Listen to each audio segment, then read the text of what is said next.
दिनै 53थि बोसोरसालियाव जुथुम्मानि जोबथा सान आरो बे गेवलां मेलाव प्राय 2 लाखनि बारा सुबुंफोरा बेयाव जेथिं नायै बिथिंनो सुबुंनि बाना आरो बर' आइ आफा रायजो राजा बिथांमोना गोबां खस्थ' खालामनानै फुंबिलियाव ओंखारबोदों जानाय लोंनायनि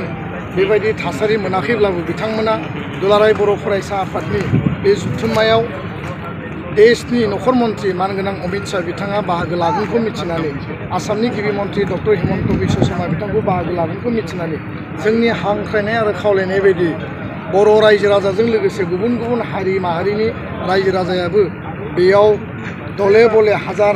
लाखनि संख्यायाव बेयाव बाहागो लाबाय। आं गिबियावनो भारतनि नखर मन्त्रि मानगोनां अमित शाह बिथांखौ गाहाय आलासिनि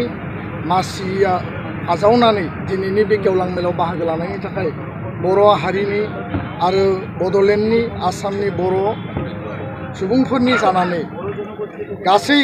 ओनसोलनि जानानै आं बिथांखौ गोसो गोरबोजों साबायखर बावदों। आसामनि गिबि मन्त्रि बिथांखौ आं साबायखर बावदों आरो गासै बाहागो लाफैनाय आइ आफा रायजो राजाया जि दुखु खस्थ' सहायनानै दिनैनि हाबाफारिखौ जाफुंसार होबाय बे थारैनो मोनसे जारिमिनारि जुथुम आरो बे 57 जुथुम्मानि गेजेरजों जारिमिनाव जोङो मोनसे अमर हांखोजों जोङो लिरबाय जे भारत उदांस्रिनि दिनैनि समसिम आरो दुलाराय बर' फरायसा आफाद 1967 मायथाइनि गायसननायनि उनाव दिनैनि बे 58 बोसोराव दुलाराय बर' फरायसा आफादनि जि अपेन सेसन जि गुबै आरो गाहाय हाबाफारि बेयाव देशनि नखर मन्त्रिया गाहाय आलासि महरै बाहागो लादों। बेनो गिबि आरो बियो जोंनि मोनसे जारिमिनारि चेप्टार। बिथांनि जिखिनि स्पिच दंमोन मोनफ्रोमबो स्पिचआ जोंनि गोसो गोरबोखौ जोबोद गोसोआव गोरबोआव जोंखौ फोनांदों आरो मोनफ्रोमबो खोथायानो हारि दानायनि हारि सिबिनायनि थाखाय ओंथि गोनां। बड'फानि मुङै थांनाय 1 दाननि सिगां बिथांखौ जों लोगो हमदोंमोन पार्लियामेन्ट हाउसआव आरो दुलाराय बर' फरायसा आफादा दाबि होदोंमोन जे बड'फानि मुङै फ्लाइअभार नङाबा लामानि मुं मोनसे गोदान दिल्लीयाव दोननांगौ। दिल्लीयाव देशनि केपिटेल 140 कौटि थानाय भारत हादरनि बे जनसंख्यानि मोनसे राजथावनि बेयाव देश विदेशनि एम्बेसि दङ आरो देश विदेशनि मानसिफोरा बेयाव बाहागो फैयो। दा बेखायनो बड'फाया सोर बेखौ जोङो नेशनेल लेभेलाव लांनांगौ इन्टारनेशनेल लेभेलाव लांनांगौ आरो दिनै जोंनि दाबि बायदि बिथाङा स्वयं दिनै घोषणा खालामनानै गालांबाय फैबाय थानाय एप्रिल दानाव अफिसियेलि बड'फानि मुङै खोब मोजां परिबेसनि गेजेरजों बड'फा उपेन्द्रनाथ ब्रह्म मार्ग मुङै दोननो थाखाय भारत सरकाराव थांखि लाबाय आरो बेखौ बेखेवनायनि हाबाफारि लाबाय। नैथि खोथाया जाहैबाय जे बड'फा उपेन्द्रनाथ ब्रह्मनि जि सिमां बर'नि थामोन्था रैखाथि आरो जि आत्मनियन्त्रणनि थाखाय जि सिमां नुदोंमोन बे गासै सिमांखौ मोगथाङाव जाफुंहोनो थाखाय बिथाङा मोनफ्रोमबो बड'फानि सानथौ सानस्रि सिमांखौ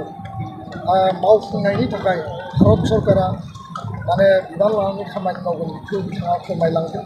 आरो बे खोथाफोरा जोंनि थाखाय बेसेबांबा ओंथि गोनां। बर' गोजोन गोरोबथानि जिखिनि दफा 80% दासिम जिखिनि मावफुंबाय बिथांनि जे रिपर्ट आरो बे मावफुंनायनि उनाव आद्रा थानाय जेरैबायदि जोंहा गामि सेसन मावनांगौ 125 एमेन्डमेन्ट पार्लियामेन्टआव बेखौ बिल लाबोनांगौ कार्बि आंलंनि इस्युआ जोबनांगौ बर' कसारि काउन्सिलनि इस्युआ जोबनांगौ आरो NDBनि बारग' दैदेनगिरि बिथांमोनखौ जेलनिफ्राय उदाङाव लाबोनांगौ। बिथाङा मोनसे गासिखौबो बुङाखैब्लाबो बे खोथाखौनो प्रमान खालायो जे फैबाय थानाय 2 बोसोरनि गेजेराव एकर्डनि मोनफ्रोमबो दफाखौ 100% मावफुंनानै बर' गोजोन गोरोबथानि जिखिनि कमिटमेन्ट बेखौ फुरा खालामगोन होननानै बिथाङा घोषणा खालामदों। बे खोथाया स्पष्ट जे दुलाराय बर' फरायसा आफादनि जोबथा फान्डि मेलाव जोङो माखासे रिजलिउसन एडप्ट खालायो। बिनि उनाव जोङो जि गोजाम आफाद दानि आथिखालनि बे आफादखौ डिसलिउसन खालामनानै संबिधानाव होनाय बायदि निउ कमिटि फर्मेसन खालामो। दा दिनैनि जि मोनसे गेदेरथार हाबाफारि बेयाव बायदिसिना सिकिउरिटि एरेन्जमेन्ट बेयाव मानगोनां गाहाय आलासि नखर मन्त्रि बिथांखौ बरायनांगौ रायजो राजाखौ बेयाव मोजाङैनो मोजां गोबां गोजान गोजान जायगानिफ्राय जिल्लानिफ्राय बाहागो लाफैदों बिथांमोनखौ रिसिभ खालामनांगौ नखर मन्थ्रिखौ रिसिभ खालामनांगौ गोबां प्रट'कलनि खोथा दङ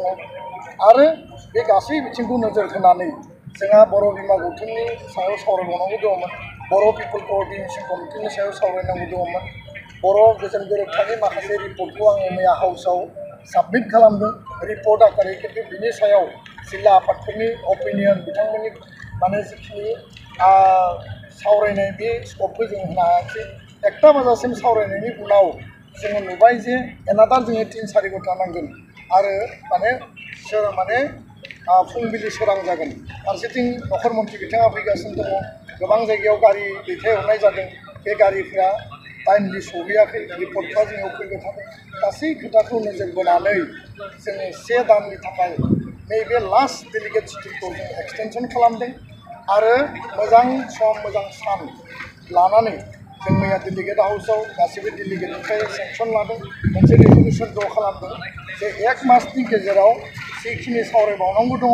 अफिसियेल रेजलिउसन जों ड्र खालामनांगौ दङ आरो गोजाम कमिटिखौ सिमफायनानै गोदान कमिटि दानायनि जे मोनसे हाबाफारि दङ बेखौ जोङो मावफुंगोन आरो दुलाराय बर' फरायसा आफादनि केबिनेट कमिटिया बबे जायगायाव बेखौ खुंगोन बिनि सायाव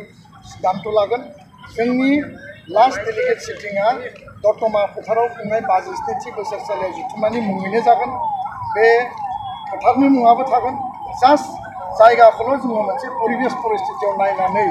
जोङो बेखौ खुंफुंगोन खिन्थु गासैबो रेजलिउसन बडि फर्मेसन आरो निउ बडि माने फर्मेसन माने गोजाम बडि रेजलिउसननि खामानिया एखे प्रसेस एखे परिकल्पनाजों 1 दाननि गेजेराव